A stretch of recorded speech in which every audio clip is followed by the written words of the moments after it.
Perkenalkan, nama saya Mirna Apriani. Saya Andestri Syarif. Saya Ariska Winasari. Saya Ade Irawan. Saya Hilda Amanda. Saya Ade Fitria Rahmadani. Saya Dinda Dewi Fayanti. Dan saya Anissa Uli Akbar.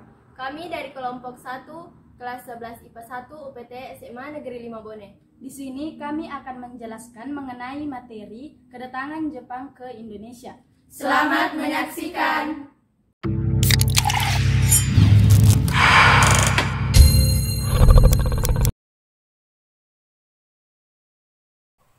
Perkenalkan, nama saya Andestri Syarif. Jadi di sini saya akan menjelaskan materi kependudukan Jepang di Indonesia mengenai latar belakang masuknya Jepang ke Indonesia. Jadi Jepang awalnya merupakan negara yang menganut sistem isolasi, yaitu suatu sistem di mana suatu negara menutup diri dari negara lain di luar dari negaranya. Namun pada tahun 1854 pada saat Commodore Motoperi datang ke Jepang, yaitu orang Amerika Serikat, dengan tujuan untuk membuka kembali kota pelabuhan Jepang. Pada saat itu hubungan antara Amerika Serikat dan Jepang terjalin melalui perjanjian Shimoda. Sejak saat itu kota pelabuhan Jepang terbuka lagi bagi perdagangan internasional. Kedatangan Jepang di Indonesia juga bermula ketika pergantian pemimpin dari Shogun Tokugawa menjadi Tengen Meiji. Pada saat kepemimpinannya, Kaisar Meiji melakukan banyak perubahan yang disebut dengan Restorasi Meiji. Restorasi Meiji adalah perubahan secara menyeluruh dalam aspek kehidupan guna untuk mengejar ketertinggalan dari bangsa Barat. Setelah terjadi peristiwa Restorasi Meiji, ilmu pengetahuan dan teknologi di Jepang mulai berkembang. Pada saat itu, banyak pemuda Jepang yang dikirim ke negara-negara Barat untuk menimba ilmu, kemudian kembali ke negaranya. Setelah kembali dari negaranya, ada hal yang sangat patut untuk kita puji, yaitu walaupun dia belajar dari bangsa-bangsa Barat, namun dia tetap mempertahankan kebudayaan Jepang. Perkenalkan, nama saya Ade Fitria Rahmadani. Saya akan melanjutkan materi kedatangan Jepang ke Indonesia yang sebelumnya telah dijelaskan oleh Andestri Syarif. Kedatangan Jepang ke Indonesia dimulai ketika berlangsungnya Perang Dunia Kedua di kawasan Asia Pasifik tahun 1941 sampai dengan 1945. Jepang berambisi untuk menguasai negara-negara Asia dan merebutnya dari negara-negara imperialis Barat. Tujuannya selain untuk kepentingan supremasi, yaitu keunggulan dan kekuasaan, Jepang juga menjadikan daerah-daerah di Asia sebagai tempat untuk menanamkan modal dan memasarkan hasil industrinya.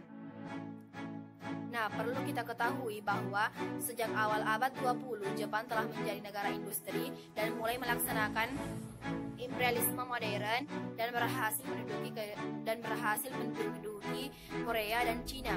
Pada tanggal 7 Desember 1941, Jepang menyerbu pangkalan angkatan laut di Pearl Harbor, Hawaii.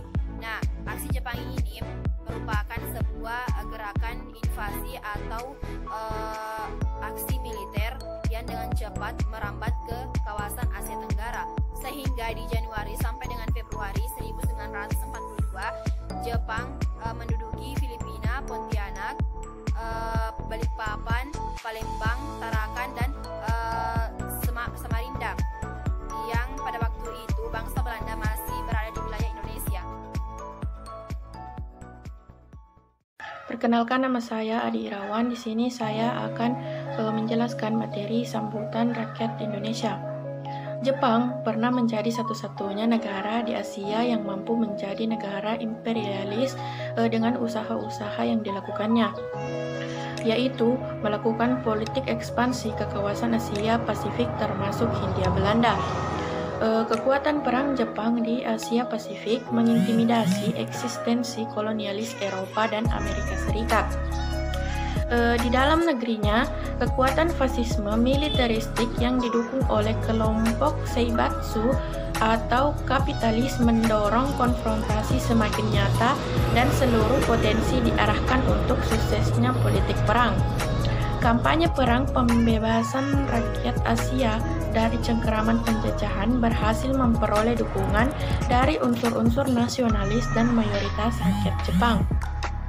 Di luar Jepang, Sendenbu atau organisasi propaganda sangat efektif membentuk opini di tengah-tengah rakyat Asia Timur dan Asia Tenggara bahwa perang Jepang adalah perang pembebasan untuk kemakmuran bersama Asia Timur Raya.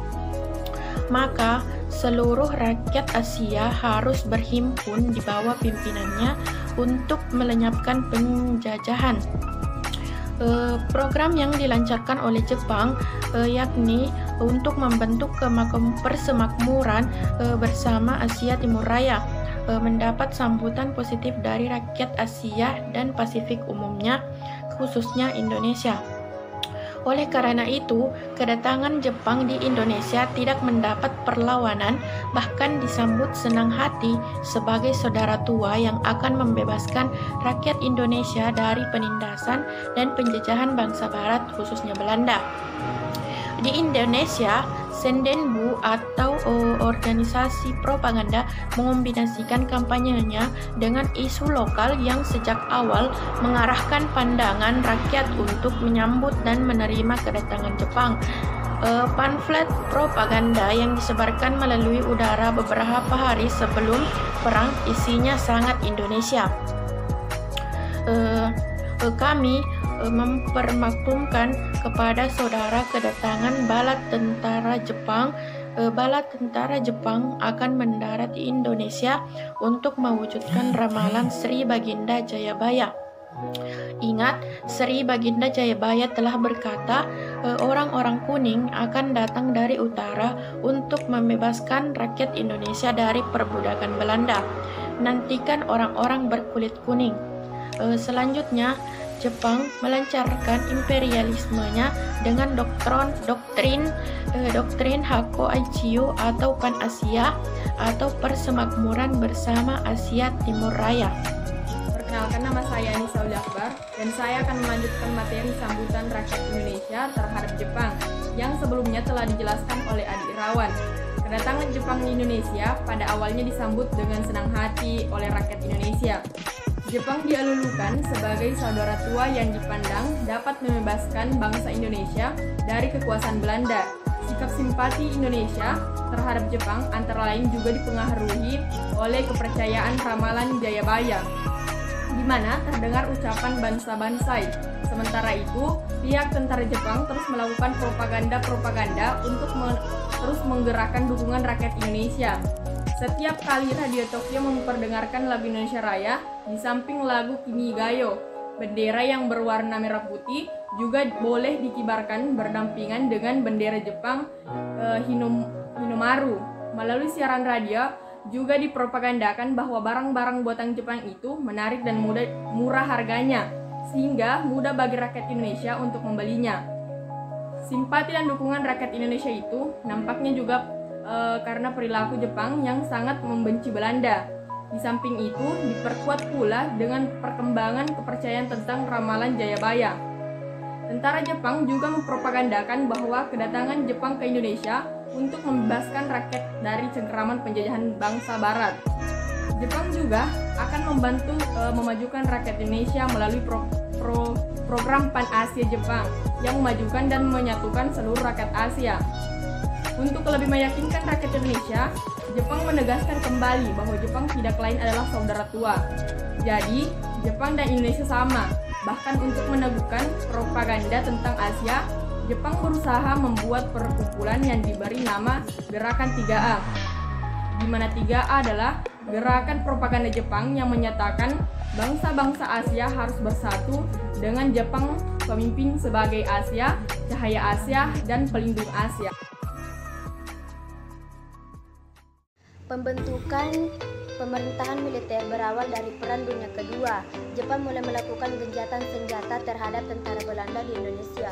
Terbukti bahwa pada tanggal 5 Maret 1942, Batavia jatuh ke tangan Jepang. Karena banyaknya wilayah-wilayah yang jatuh ke tangan Jepang, maka tanggal 8 Maret 1942, Jenderal Terpoorten atau Komandan Pasukan Belanda menandatangani penyerahan tidak bersyarat kepada Jepang yang diikuti oleh Jenderal Imamura. Penandatanganan ini dilaksanakan di Kalijati, Subang.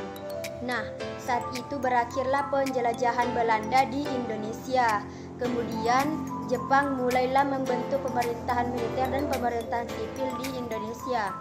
Kemudian adapun pembagian pemerintahan militer adalah di seluruh Indonesia bekas Hindia Belanda wilayah dibagi menjadi 3. Yang pertama Tomisudan atau pemerintahan militer angkatan darat, yaitu tentara ke-26 meliputi Sumatera dan berpusat di Bukit Tinggi. Yang kedua Asamu Sudan atau pemerintahan militer angkatan darat, yaitu tentara ke-16 meliputi Jawa dan Madura yang berpusat di Jakarta. Yang ketiga angkatan laut atau Daini Nangkeng Katai yang artinya pemerintahan militer angkatan laut atau Armada Selatan kedua yang meliputi Kalimantan, Sulawesi, dan Maluku yang berpusat di Kota Makassar, Sulawesi Selatan. Dalam pemerintahan tersebut, Jepang melakukan membentuk suatu kesatuan yang biasa disebut dengan polisi militer. Selanjutnya, pemerintahan Jepang juga melakukan pembentukan Chou Sangiin atau biasa disebut dengan Badan Pertimbangan Pusat. Badan ini bertugas untuk mengajukan usulan terhadap pemerintahan tersebut serta menjawab berbagai pertanyaan mengenai masalah politik. Perkenalkan, nama saya Aris Kaminasari dan saya akan melanjutkan materi pembentukan pemerintahan militer yang sebelumnya telah dibahas oleh Dinda Dini Varianti. Aktivitas pertahanan dan kemiliteran penduduk di daerah pendudukan dilibatkan. Oleh karena itu, pemerintahan Jepang di Indonesia kemudian membentuk pemerintahan militer. Saat itu pula, Pulau Jawa menjadi pusat pemerintahan yang sangat penting, dan ketika itu masih diberlakukan pemerintahan sementara. Pemerintahan sementara itu didasarkan pada Osamu Seirei atau undang-undang yang dikeluarkan oleh Panglima Tentara ke-16.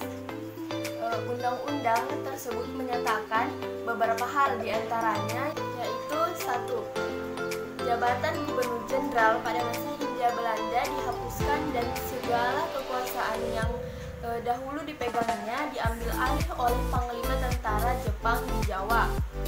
Yang kedua, para pejabat pemerintah sipil beserta pegawainya di masa Hindia Belanda tetap diakui kedudukannya, namun diharuskan memiliki kesetiaan terhadap tentara pendudukan Jepang.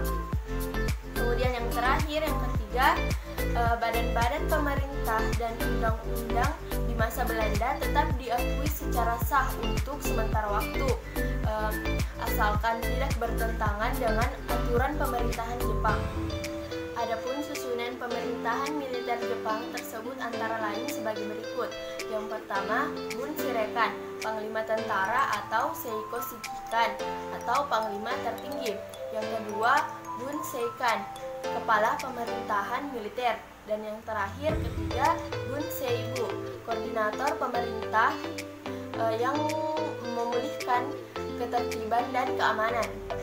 Sebenarnya, apa sih tujuan pembentukan pertahanan militer pada masa pendudukan Jepang? Jadi, tujuan sebenarnya adalah untuk membantu Jepang dalam perang Pasifik yang sedang dihadapinya. Jepang berusaha memanfaatkan para pemuda Indonesia yang masih belum mengenal dunia luar dengan tipu dayanya sebagai saudara tua Asia. Maksud saudara tua di sini yaitu dianggap ingin melindungi dan membebaskan rakyat Indonesia dari belenggu penjajahan Belanda. Namun, semua itu hanyalah propaganda palsu mereka. Mereka justru berbuat semena-mena layaknya penjajah sebelumnya. Perkenalkan, nama saya Mirna Abdari dan saya akan menjelaskan tentang pemerintahan sipil Jepang di Indonesia. Pemerintahan sipil Jepang di Indonesia yaitu Jepang menjadikan Pulau Jawa sebagai pusat pemerintahan yang penting. Bahkan, jabatan Gubernur Jenderal di masa Hindia Belanda dihapus dan diambil alih oleh Panglima Tentara Jepang di Jawa. Status pegawai pemerintahan sipil masa Hindia Belanda tetap diakui kedudukannya asalkan memiliki kesetiaan terhadap Jepang. Status badan pemerintahan dan undang-undang di masa Belanda tetap diakui untuk sementara, asalkan tidak bertentangan dengan aturan kesetiaan tentara Jepang. Untuk mendukung kelancaran pemerintahan pendudukan Jepang yang bersifat militer ini, akhirnya Jepang mengembangkan pemerintahan sipil. Pada bulan Agustus 1942, pemerintahan militer berusaha meningkatkan sistem pemerintahan antara lain dengan mengeluarkan Undang-Undang Nomor 27 tentang aturan pemerintahan daerah dan dimantapkan dengan Undang-Undang Nomor 28 tentang pemerintahan Shu serta Tokubetsuji. Menurut undang-undang tersebut, pemerintahan akan dilengkapi dengan pemerintahan sipil. Menurut Undang-Undang Nomor 28, pemerintahan daerah tertinggi adalah Shu Kepresidenan yang semacam gubernur pada masa Hindia Belanda yang dipimpin oleh Sichukan.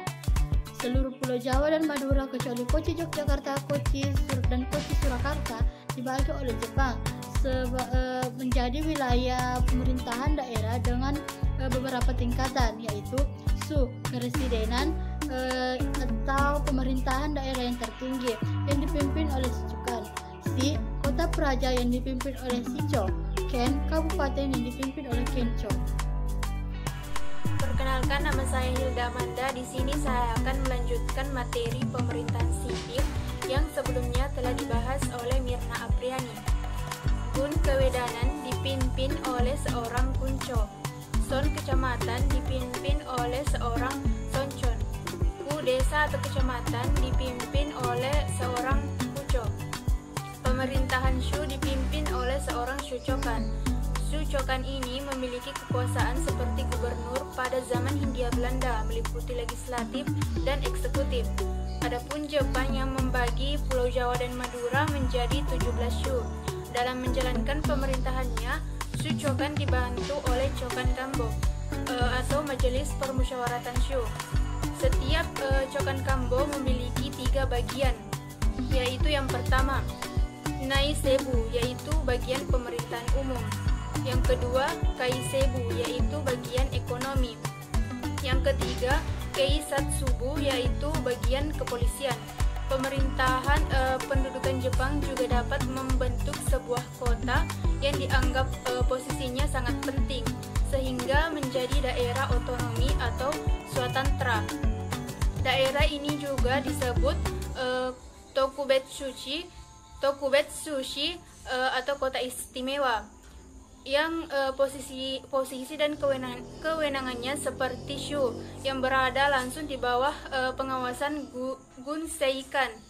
Misalnya adalah kota Batavia di bawah pimpinan Tokubetu Shiko.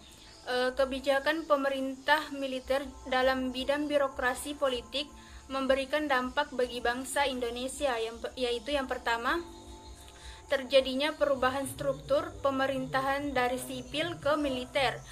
Yang kedua, terjadinya pergerakan ke atas dalam birokrasi di Indonesia. Yang ketiga, bangsa Indonesia mendapat pengetahuan tentang cara mengatur pemerintahan yang baik dan mendapat kesempatan oleh Jepang untuk menduduki jabatan penting dalam pemerintahan.